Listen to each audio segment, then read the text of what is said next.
우리가 며칠 보고 있는 사도행전 2장 42절은 성령이 오순절 다락방 임하시고 교회를 세우시며 성령이 역사하시는 가장 교회의 본질적인 모습을 담고 있습니다. 특별히 지난 시간에 우리가 떡을 떼며 서로 교제하며 떡을 떼며 라고 하는 사실을 통해서 이 교제가 하나됨의 교제죠. 교제는 하나입니다. 하나 되는 것이 바로 교제인데 이 교제를 통해서 하나님을 예배하는 떡을 떼며 예배가 참 예배가 될 수 있습니다. 서로 다른 생각으로 또 서로 다른 신분으로 나는 높고 너는 낮고 이런 상황에서는 함께 식탁에서 떡을 떼며 하나님을 예배할 수 없습니다. 그래서 하나 되는 교제가 떡을 떼며라고 하는 식탁 교제, 식탁 예배를 예배답게 할 수 있는 거죠. 그래서 우리 교회 공동체는 누구라 할지라도 하나님 앞에서 열등감 갖지 말고, 누구라 할지라도 하나님 앞에서 우월감 갖지 말고, 정말 주 안에서 하나됨의 교제를 통해서 예배 때마다 하나님을 기쁘시게 하는, 예배 때마다 하나님의 자녀로서 하나됨을 확인하며 하나님께 영광 돌려드리는 성공하는 예배의 중심에 서는 예배자들이 되기를 원합니다. 이런 예배가 참 기도를 가능케 합니다.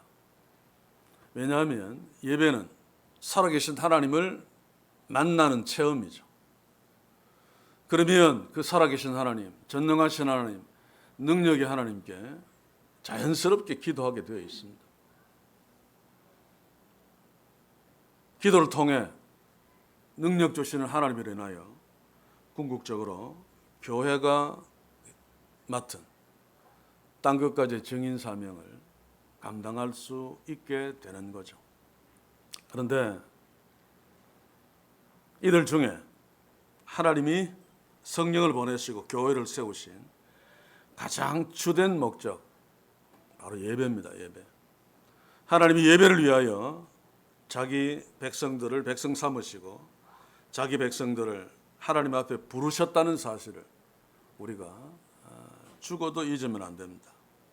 이사야서 43장 21절을 봅시다. 이 백성은 내가 나를 위하여 지었나니 나의 찬송을 부르게 하려 함이니라. 이게 바로 하나님의 자녀의 존재 이유입니다. 요한복음 4장 23절에서도 마찬가지죠. 예수님이 말씀하셨습니다. 아버지께 참으로 예배하는 자들은 신령과 진정으로 예배할 때가 오나니 곧 이때라. 하나님께서는 이렇게 자기에게 예배하는 자들을 찾으시니라. 하나님은 예배하는 자들을 찾으시며 하나님의 자녀가 하나님께 예배하는 것을 가장 기뻐하십니다. 예배는 살아계신 하나님을 만나는, 영원한 생명의 주인이신 그 하나님을 만나는 생명의 통로입니다.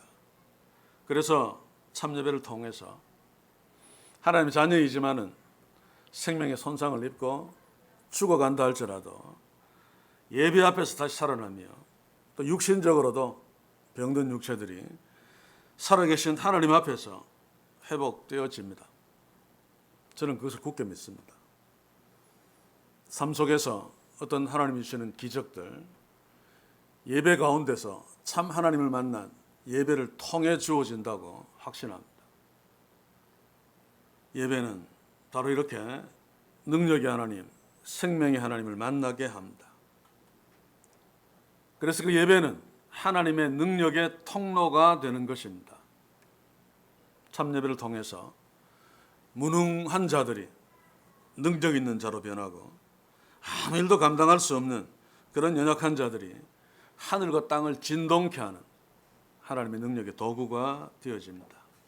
그래서 복음을 전할 때 천하보다 귀한 생명이 교회에 더해질 수 있는 거죠.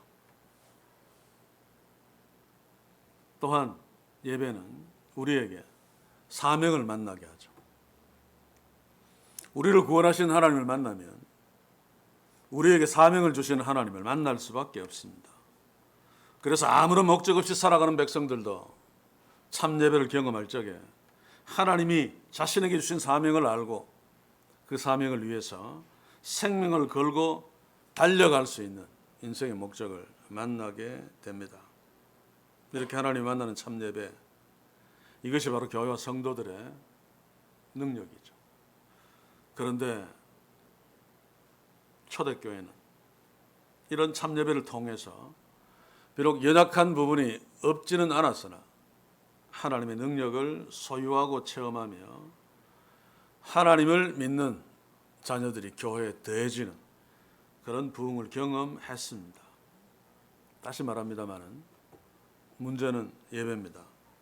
초대교회의 축복과 부흥의 비밀은 그들의 참 예배에 있었다는 사실을 또 한 번 강조합니다. 왜입니까? 참 예배 없이는, 참 예배의 경험 없이는 전능하신 하나님, 그분을 만날 수 없기 때문입니다. 그분을 만나지 않고서는 그분께 능력 있는 기도를 할 수 없죠. 또한 그분을 만나지 않고는 그분께로부터 오는 강력한 사명을, 강력한 동기를 부여받는 사명을 만날 수 없고, 살아계신 하나님 앞에 서지 못하면 우리가 한 하나님의 자녀라는 사실을 인식할 수 없기 때문에 하나 되는 교제는 불가능합니다. 그러면 이제 순환되죠. 하나 되는 교제가 불가능하면 하나가 아니기 때문에 하나님께 참 예배를 드릴 수 없습니다. 그러면 그 하나님을 향해서 능력 있는 기도를 할 수 없습니다. 기도를 통해 하나님의 능력을 얻지 못하면 사명도 물론 얻지 못할 것이고, 사명을 설사 안다 할지라도 그 사명을 감당할 능력이 없으므로 사명을 능력 있게 감당할 수 없을 것입니다. 그러면 그 교회는 아무리 큰 건물을 가지고 수많은 사람들이 모여서 교회의 모습을 하고 있다 할지라도 교회가 아닐 수밖에 없습니다.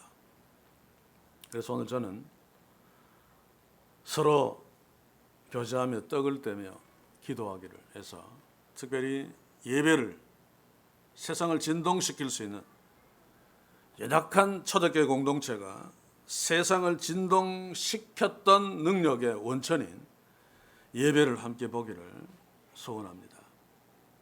참 예배는 아무리 강조해도 지나치지 않죠. 일반적으로는 바로 이런 참 예배를 경험하지 못한 자가 대부분이기 때문에 그냥 예배는 참 귀중한 거야, 참 예배가 필요해, 이렇게 말합니다만, 참 예배의 경험 없이 개인과 가정의 진짜 축복, 그리고 공동체를 통한 부흥 없습니다. 왜냐하면 하나님이 하시는 일이기 때문에. 이사야의 예배를 한번 봅시다. 이사야 6장을 많이 인용하죠. 이사야는 아마 이사야 6장의 사람을 만나기 전에는 수없이 하나님께 예배했겠지만은 하나님을 만나는, 하나님과 부딪히는 참 예배는 없었다고 추측되어집니다. 이사야서 6장 3절을 봅시다. 그가 성전에 들어갑니다. 거기서 높이 들린 보좌를 봅니다. 그리고 스랍들이, 천사들이 하나님을 향한 찬양의 소리를 듣습니다. 거룩하다 거룩하다 거룩하다 만군의 여호와여, 그 영광이 온 땅에 충만하도다. 그때 하나님을 만난 이사야가 이렇게 외칩니다. 6장 5절, 화로다 나여 망하게 되었도다. 나는 입술이 부정한 사람이요 입술이 부정한 백성 중에 거하면서 만군의 여호와의 신 왕을 배웠음이니라. 참 하나님을 만나면 참으로 더러운 자기 자신을 보게 되죠. 그래서 이사야는 자신의 죄악을 보면서 만군의 여호와를 배웠다. 그러니 나는 죽을 수밖에 없다라고 두려워합니다. 이때 스라바나가 숯불로 이사야의 입술을 찢어줍니다. 그리고 선포합니다. 보라, 이것이 내 입에 닿았으니 네 악이 제하여졌고 네 죄가 사해졌느니라. 너는 이제 하나님 앞에 예배자로 얼마든지 설 수 있다. 이 모든 이사야서의 구약의 그 과정들이 우리는 십자가를 통해서 이미 이름을 받은 자들입니다. 그래서 십자가의 능력으로, 십자가를 통해서 우리는 하나님을 향한 참 예배가 가능합니다. 우리의 입술, 부정한 입술, 우리의 더러운 몸과 마음은 이미 십자가의 피로 깨끗하게 씻겨졌기 때문입니다. 그래서 이게 참 예배의 전제죠.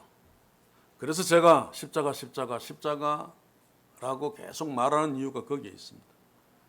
예수님이 피 흘려 죽으신 십자가를 의지하지 않고서는 우리는 살아계신 참 하나님을 만날 수 없고 그 하나님께 예배할 수 없습니다. 왜냐하면 하나님은 거룩하신 분이기 때문에 죄인인 채로 하나님을 만나는 것은 불가능하기 때문입니다. 그러나 우리는 죄인임에도 불구하고 예수 그리스도의 십자가로 말미암아 하나님의 의롭다 하심을 입은 자들이기 때문에 하나님은 우리를 보지 아니하고 예수 그리스도를 주목하면서 너희는 의로운 나의 아들이다라고 선언해 주시고 우리의 예배를 기뻐 받아 주십니다. 이렇게 참으로 하나님을 예배하는 자가 하나님이 주시는 참 사명을 만납니다. 이사야서 6장 8절 봅시다. 내가 누구를 보내며 누가 우리를 위하여 갈고? 이사야가 대답합니다. 내가 여기 있나이다. 나를 보내소서. 하나님을 예배하는 자만이 예배하는 자의 인생의 진짜 목적인 하나님께로부터 오는 사명을 만날 수 있습니다. 참 예배로 하나님을 만난 주의 자녀들이 사명까지 만남으로 기도를 통해 그 사명을 감당하는 능력으로 진짜 부흥은 시작되는 거죠. 초대교회의 축복과 부흥은 그 원동력이 참 예배에 있었습니다. 그래서 2장 46절 47절 보시면 집에서 떡을 떼며 제가 다음 시간에 초대교회의 어두운 그림자라고 제목을 붙여서 마지막으로 한번 짚지 못해서 그걸 짚고 누가복음으로 가려고 하는데 46절에 보시면 또 날마다 마음을 같이하여 성전에 모이기를 힘쓰고 이거는 어두운 그림자의 모습입니다. 그렇죠? 보통 성경 공부하고 설교할 때는 열심히 성전에 모인다. 그러나 당시에 성전은 예수님을 죽인 사악한 놈들의 본산지입니다. 본산지. 그런데 아직 초대교회가 힘이 없고 연약해서 두려워함 때문에 유대교를 반대하지 않는 유대교에 충성하는 자처럼 썼습니다. 성전에 가서. 그리고 주일날은 집에서 떡을 떼며 기쁨과 순전한 마음으로 음식을 먹고 예배했습니다. 연약한 면이 없지는 않았으나 하나님께서는 그것을 긍휼히 여겨주시고 주일날 집에서 떡을 떼며 기쁨과 순전한 마음으로 음식을 먹으며 예배하는 초대교회 성도들을 축복해 주신 것이죠. 자, 그렇다면 오늘 이 시대에 교회들이 사실 참 예배라고 하는 의식 자체가 없죠.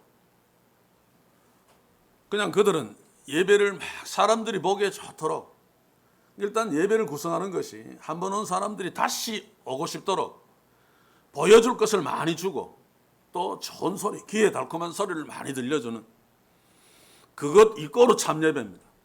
사람들이 감동하고 막 많은 사람들이 욱적거리면 그것 이꼬로 참 예배. 하나님도 동시에 기뻐하셨다라고 그냥 단정 지어버리죠. 전혀 그렇지 않음에도 불구하고. 그러니 교회마다 복음이 아니라 도덕적인 설교가 그렇게 홍수를 이루어도 교회는 도덕적으로 타락하고 있습니다. 이유가 뭡니까? 참 하나님 앞에 선 참 예배의 부재 때문입니다. 그렇다면 그토록 많은 수많은 교회당 의미 없습니다.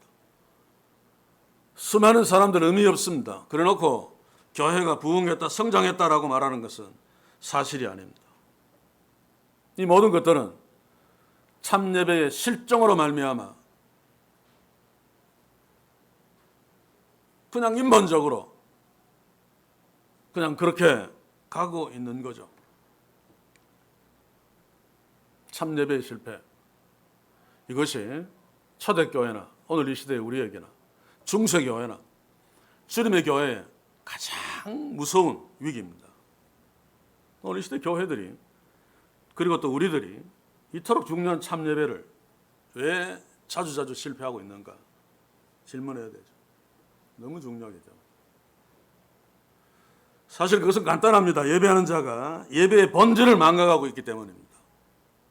다시 말하면 예배에서 만나는 살아계신 하나님을 못 만나고 있기 때문이라는 말입니다. 놓치고 있기 때문이라는 말입니다. 예배가 무엇입니까? 여러 가지로 규정할 수 있습니다만 한마디로 요약하면 예배는 자기의 백성을 향한 살아계신 하나님의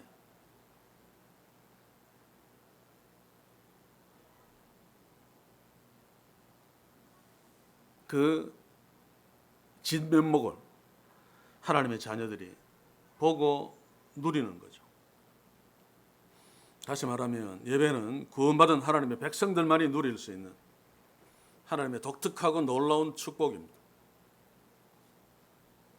하나님을 알지 못하는 자, 구원받지 없는 자, 구원받지 못한 자, 하나님 나라와 상관없이 저주받은 자들은 하나님을 만나는 예배 앞에 나아갈 수 없습니다. 당연하죠. 그래서 성령의 내주하심이 필요합니다. 그래서 하나님의 아들이 죽으시는 십자가의 능력이 필요합니다. 그래서 우리는 이렇게 이해해야 됩니다. 일주일에 한두 번 예배하는 그 예배는 종교 행사 정도가 아니라 구원받은 자들이 구원을 주신 하나님 앞에 서서 그 하나님이 주신 구원을 기뻐하며 감사하며 하나님의 자녀된 은혜를 감격하면서 하나님을 높이며 감사하며 그리고 그 하나님께 기도하면서 하나님, 당신은 나에게 무엇을 원하십니까? 질문하는.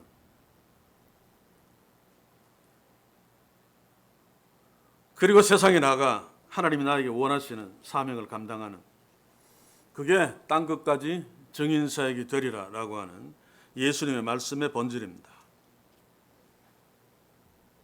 그래서 참예배를 경험하고 눈에 보이지 않는 하나님을 의식하는 자들은 예배 앞에 설 때 설렘이 있게 마련이죠. 저는 이 말을 하면서 가슴이 뜨끔합니다. 한동안 그런 설렘이 전혀 없었기 때문에. 물론 저희 어려운 사정을 아시는 분들은 이해할 것입니다만, 그러나 그래도 그러면 안 되죠. 그래서 오늘은 다시 설렘을 가지고 하나님 앞에 서려고 의식적으로 애를 씁니다. 아주 만나고 싶은 사람을 만날 적에, 보통 젊은 남녀들이 데이트할 적에 만나기 전에 그 만난다는 설레임이 있죠. 그래서 대강 그냥 나가지 않습니다. 스레빠 거실고 침 흘리는 거 옆에 그냥 두고 나가지 않습니다. 막 나름대로 꾸미고 거울 보고, 왜냐하면 설레기 때문에 그 만남. 제가 지난 시간에 그런 얘기를 했었죠. 그 추운 겨울인데도 내복도 입지 않고 만나서 막 벌벌 떠는 그 내복 그 별로 두껍지 않은데 그것만큼 뚱뚱해 보이는 것이 싫어서 사람들끼리 만나도 그 사람 앞에 잘 보이려고 그런 어떤 것들이 있는데, 사실 우리가 전능하신 하나님 우리에게 그렇게 큰 은혜를 베푸신 아들을 죽이면서까지 그 하나님을 의식하고 그 하나님을 만난다면 만나는 예배에 그 이상의 설렘이 있어야 되죠. 그런데 그게 우리에게 잘 안 됩니다. 그렇죠? 이유는 단 하나입니다. 성경을 가까이 하지 않기 때문입니다. 더 정확하게 이야기하면 그 하나님께 대해서 무지하기 때문입니다. 그 하나님 나한테 무엇을 해주셨는가? 별로 실감하지 못하기 때문입니다. 그냥 성경 읽고 공부하고 설교 들을 때 머리로 약간 그렇구나 그러다가 그냥 끝나는 거죠. 그게 가슴으로 내려와야 되는데, 그러려면 날마다 말씀 앞에 서서 날마다 나를 향하신 하나님의 은혜를 확인해야 됩니다.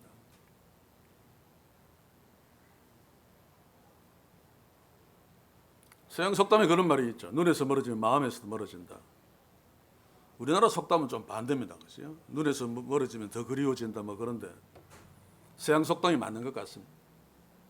사물이 뭐 애틋하게 막 같이 막 이랬더라도 한 사람이 미국 유학 가고 또는 군대 가고 하면 그 사랑이 쉽게 깨어져 버죠. 고무신 거꾸로 신다 그럽니까? 마찬가지입니다. 말씀 앞에 날마다 서고 예배 앞에 날마다 서서 나를 그토록 사랑하시는 하나님을 날마다 만날 적에 그 하나님을 향해 설레임으로 진심으로 서서 그 하나님께 교제할 수 있고 그 하나님께 엎드릴 수 있습니다. 그렇지 않습니까? 나는 영원히 죽을 수밖에 없는 존재인데 나한테 하나님께 사랑받을 이유가 하나도 없는데 하나님이 어째서 나를 그렇게 사랑하셔서 갈보리 언덕에 하나밖에 없는 영원토록 함께 계신 아들을 그렇게 처참하게 죽여버리시고 나를 그 놀라운 하나님의 아들 삼으셨는가? 이 하나님의 은혜는 사실은 까무러칠 만한 은혜 아닙니까? 그런데도 그 하나님 앞에 서서 예배할 때 아무런 감동이 없다는 것은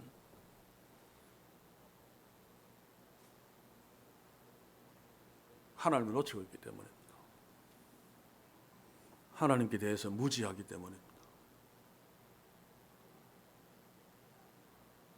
또 돈으로 이야기해서 좀 그렇습니다만 오늘 내가 만날 그 사람이 나한테 구리반지를 준다고 생각하면 만나는 감동이 대단하지 않을 것입니다. 이때는 사랑을 제껴놓고 그런데 그 사람이 나한테 세계에 하나밖에 없는 그런 뭐 아프리카의 눈 뭐 이런 다이아몬드 반지를 나한테 준다라고 하는 사실을 알면 그 사람을 만나러 갈 때 설레일 것입니다.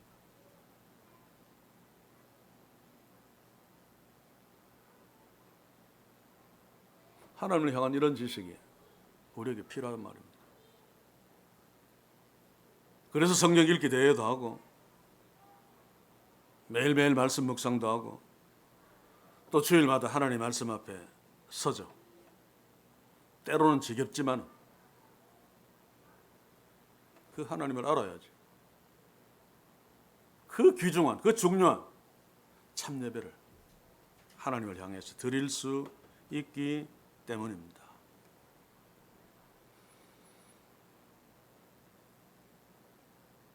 그래서 성경을 멀리하면 예배는 실패할 수밖에 없습니다. 하나님을 아는 것을 놓치면 예배는 아무리 멋있게 수없는 악기를 동원하고 수만 명이 감동적으로 하나님을 찬송하고 그래도 실패할 수밖에 없습니다. 왜냐하면 하나님을 놓쳤기 때문이죠. 하나님을 놓치면 자기만 남습니다. 그래서 그런 예배는 자기 감동만 있죠. 그래놓고 감동했다, 은혜 많이 받았다, 하나님도 기뻐했을 거야 라고 한단 말입니다. 학개서를 한 군데 봅시다. 학개서 1장 9절에서 11절까지인데 부분 읽어보겠습니다. 너희가 많은 것을 바랐으나 도리어 적었고 너희가 그것을 집으로 가져갔으나 내가 불어버렸느니라. 왜 하나님께서 그들을 실패하도록 만들었는가 하면 그 다음을 보시면 무슨 연고뇨 무슨 이유 때문에 내가 그랬는가. 내 집은 황무하였으되 너희는 각각 자기 집에 빨랐음이니라. 하나님의 집은 방치해서 그냥 황무하게 두고 자기의 집에 빨랐다. 자기 것만 챙겼다는 말입니다. 이 말은 쉽게 이야기하면 하나님께 나아가서 예배하는 것은 무시해버리고 자기 것 챙기는데 급급했다는 거죠. 주일마다 하나님께 나와서 예배해도 자기 기쁨을 위해서 예배하면 바로 학개서 9장에 나오는 이 하나님의 너희가 이런 연고 때문에 내가 다 벌어버렸다 라고 하는 것이 되고 맙니다.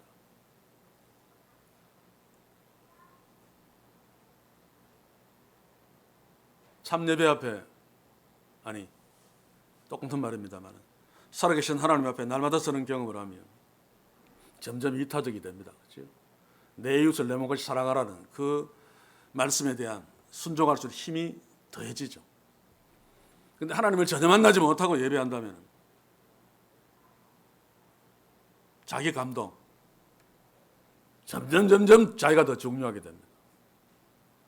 그래서 어떤 사람들은 심각하게 예배에서 자기가 주인공이 되지 않으면 못 견디는 사람들이 있습니다.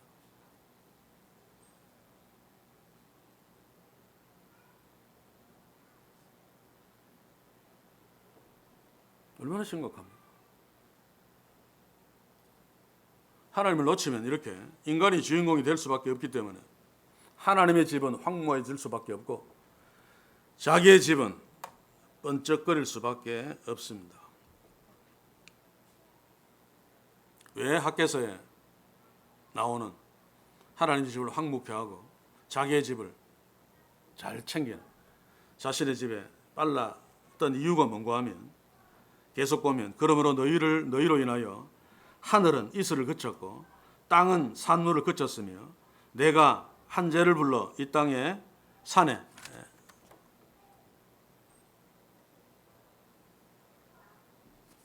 우물에 새 포도주에 기름에 땅의 모든 소산에 사람에게 육축에게 손으로 수고하는 모든 일에 입히게 하였느니라.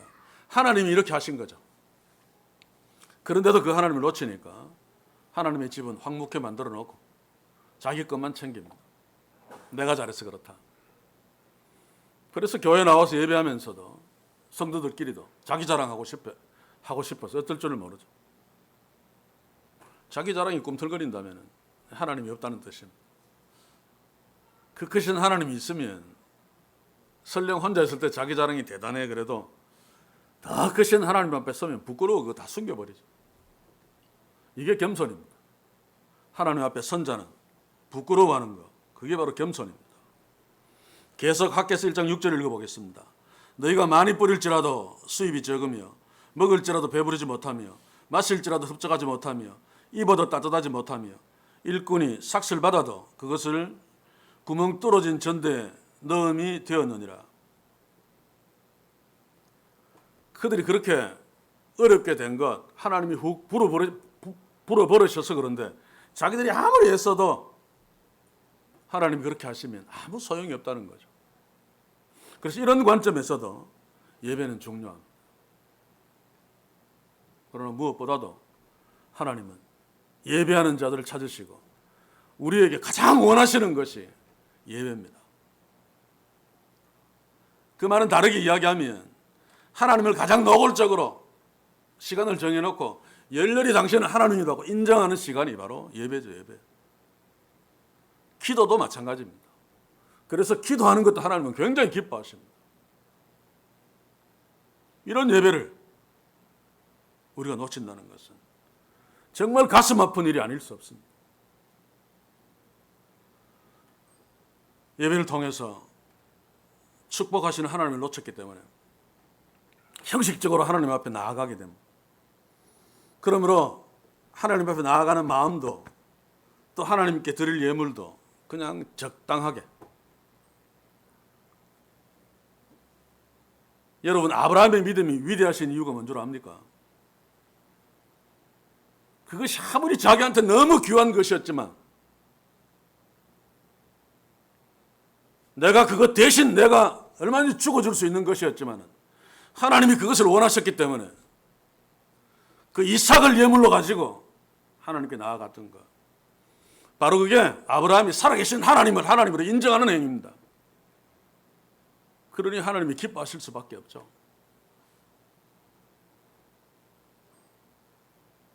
하나님은 아브라함에게 이삭을 선물하시고 여호와 이래 하나님께 바칠 예물을 따로 준비해 주셨습니다. 아브라함은 하나님께 빨랐지. 이삭을 바치는 하나님께 빠르게 이삭을 바쳤지. 이삭을 보호하려는데 빠르지 않았습니다. 이유는 단 한 가지입니다. 아브라함에게는 살아계신 하나님이 계셨기 때문에. 그 하나님을 전제하지 않으면 이삭은 아브라함은 아주 죽일 놈이죠. 그렇죠? 어떻게 그 아들을 죽여서 신한테 바칠 수 있습니까? 예배는 이런 것입니다. 사랑하는 성도 여러분, 우리에게 이런 예배가 있는가 물어봅시다. 이것은 헌금을 많이 하라는 이야기가 아닙니다. 적어도 예배 앞에 나올 적에 설렘이 있는가? 그리고 나의 가장 중요한 것, 나의 마음 속 있는 모든 것, 생명을 다하고 힘을 다하고 전심을 다해서 하나님께 예배하지는 못한다 할지라도 예배하려고 애쓰는,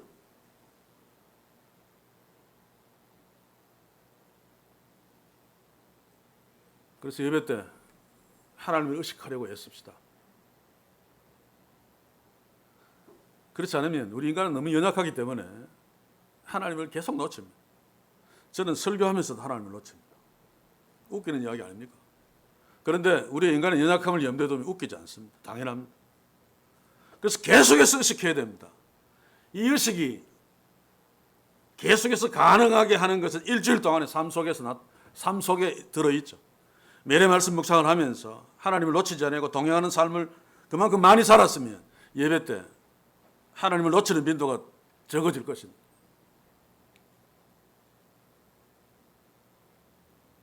그런 관점에서 매일의 말씀 묵상은 참 예배를 위해서 대단히 중요한 삶의 일부죠. 어쨌든 우리는 예배 때 하나님을 놓치지 말아야 합니다. 그래야지 삶 속에서 하나님을 놓치지 않고, 그래야지 성도들과 교제에서도 하나님을 놓치지 않고, 그래야지 기도하면서도 하나님을 놓치지 않을 수 있습니다. 예배가 예배되는 축복이 저와 여러분들 이 교회에 항상 넘치기를 주의 이름으로 간절히 소원합니다. 이제 다시 42절로 돌아갑니다. 말씀을 마무리합시다. 저희가 사도의 가르침을 받아 서로 교제하며 떡을 떼며 기도하기를 전혀 힘쓰니라. 하나님을 예배하는 예배, 그 하나님께 기도하는 기도, 이것이 교회가 하나님의 복을 받고 또 교회가 전진하는 부흥의 비결인데, 여러분 이게 얼마나 대단한 능력이 있는가 하면 이단들을 보면 우리가 감잡을 수 있습니다. 그들은 사실 가짜죠. 그런데도 하나 되는 교제 대단합니다.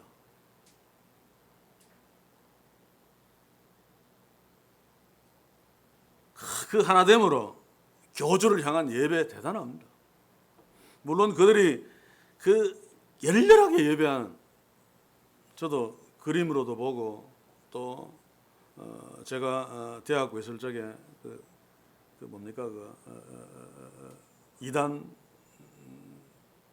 잡지사의 기자로 있으면서 이단들에게 그냥 숨어 들어가서 한 달 동안, 두 달 동안 같이 예배하면서 취재하는 그 자매와 대화를 해보면 한마디로 놀랍습니다. 그런데 그들은 왜 그렇게 목숨을 걸고 열렬하게 예배할까? 제가 여러 가지 모양으로 가만히 생각해 보니까 그 중에 가장 큰 강점이 그들의 하나님은 눈에 보이기 때문이다. 곧 그들은 교주가 하나님이죠. 그렇죠? 교주가 뭐 하나님을 이야기하면서 뭐 캐도 다 자기를 하나님이 화해버립니다. 우리도 한번 상상해 보십시오. 하나님이 보이지 않지만 우리에게 아들을 주시고 우리를 구원하신, 그리고 주님이 오시고 나면 영원토록 같이 계실 그 하나님이 예배 시작할 적에 눈에 보이게 하얀 옷을 입고 쫙 나타난다면 우리는 막 까무러칠 겁니다. 까무러칠 것입니다. 하나님은 보이지 않습니다만, 그 이단들의 예배를 이렇게 보면서 저런 강점이 있었구나. 그걸 교회들이 흉내내지 않습니까? 기도원에서는 이미 흉내낸 지 오래고, 그 권사님이라 하는 사람이 뭐 이래 하고 하얀 가운 쫙 입으면, 인간은 참 어리석고 연약해서 외모를 보고 감동합니다. 그렇죠? 연예인들도 마찬가지잖아요. 실제로는 마약하고 개판 치는데 얼굴이 잘생기고 하면 마음까지 막 괜찮은 줄 알고, 그렇지?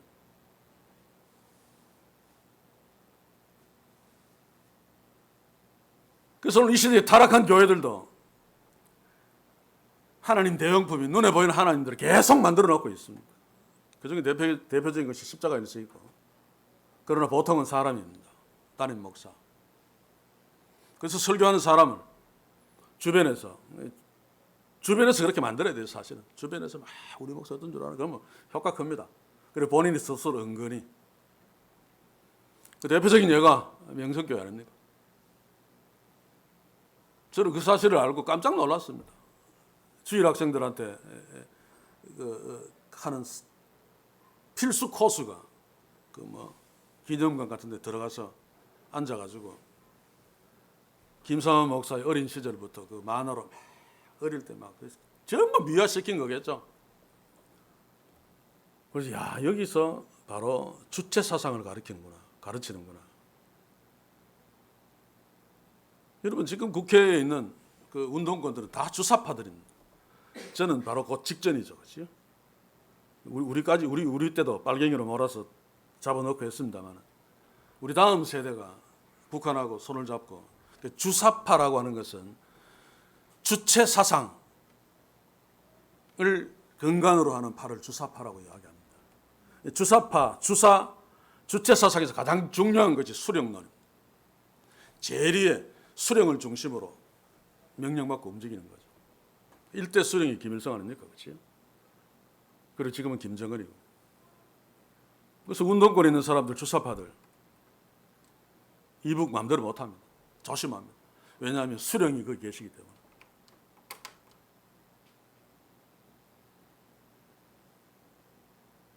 전당대회나 하는 거 한번 보십시오. 공산당 대회하는 것 앞에 탁 앉아 있으면 전부 다 얼마나 성령 충만한 예배입니까? 그런데 우리는 왜 그렇게 못합니까? 그렇게 하자는 것이 아닙니다. 그들은 그래도 수령을 보고 있기 때문에 이렇게 안 하면 죽을지도 몰라서 막 그러고 있습니다만, 우리가 그렇게 하지 못하는 것은 우리 하나님을 보지 못하고 있기 때문입니다. 놓치고 있기 때문에.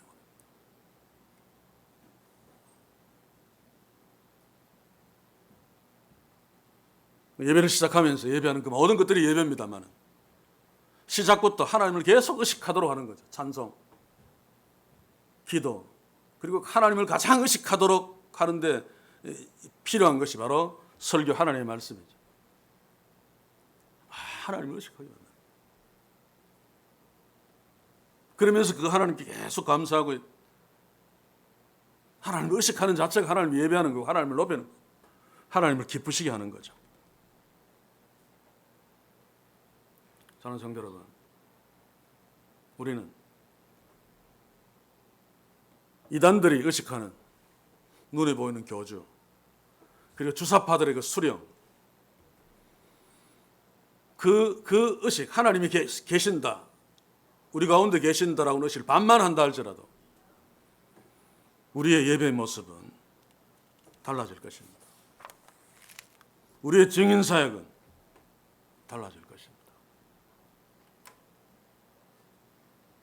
그러면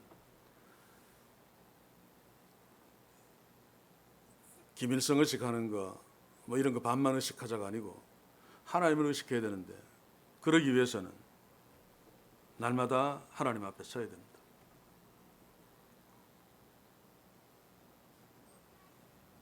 성령이 계시하신 주의 말씀 앞에 서서 진리의 영이신 성령의 인도하심을 받으면 믿음의 지체들끼리 교제할 적에 하나 되는 교제를 할 수 있습니다. 인간의 힘으로는 안 됩니다. 인간의 힘으로는 내가 니보다 잘나야지 마음이 편하고, 근데 성령이 역사하실 적에 우리는 한 형제야 라고 하는 분명한 의식이 가능해집니다. 그리고 함께 앉아서 사랑하는 하나된 형제, 자매가 우리를 그렇게 만드시고 축복하시는 하나님, 눈에 보이지는 않지만 그 하나님께 영광 돌려드리는 예배를 드릴 수 있습니다. 이 예배가 축복의 통로이며 이 예배가 부흥의 통로입니다. 우리 교회 공동체는 다시 한번 초대교회가 누렸던 서로 교제하며 떡을 떼며 기도하기를 힘썼다. 성령이 원하시는 참예배, 하나되는 교제를 통한 참예배, 하나되는 교제를 통한 참예배, 참예배에서 얻을 수 있는 기도의 능력, 이런 것들에 실패하지 않으므로 하나님이 우리에게 원하시는, 하나님이 우리에게 주시기를 원하시는 축복과 이 교회를 통해서 원하시는 부흥의 비전을 이제 눈에 보이게 한 걸음 한 걸음씩 이루어 나가는 그런 놀라운 역사가 사도행전 2장 42절이 온전히 우리 교회의 것이 되는 축복을 통해서 이루어질 수 있기를 주의 이름으로 간절히 소원합니다. 기도합시다. 주여, 주의 성령께서 초대교회에 오셔서 서로 하나 되는 교제를 할 수 있게 하시고 서로 한 몸이 되어 계급 없이 떡을 떼며 하나님께 예배할 수 있게 하심으로 그 하나님께 기도하여 하나님의 능력을 부여받고 땅끝까지 증인 사역을 감당하며 교회의 부흥을 주도했던 하나님의 도구가 되었듯이 저희들도 살아계신 하나님을 의식하며 그 하나님께 예배하는 예배자 되길 원합니다. 그러기 위해서 말씀 앞에 날마다 서서 하나님을 의식하며 주의 지체들끼리 서로 이해하며 섬기며 하나 되어 아름답게 하나된 공동체가 한 하나님께 예배함으로 하나님이 기뻐하시고 기뻐하시는 하나님이 우리에게 능력 주시며 그 하나님께 기도하며 나아감으로 하나님이 우리에게 주실 복들을 누리며 하나님이 우리에게 주신 사명을 감당하는 참으로 귀하고 복된 교회 되기를 원합니다. 이 교회를 그렇게 축복해 주시옵소서. 예수님의 이름으로 기도하옵나이다. 아멘.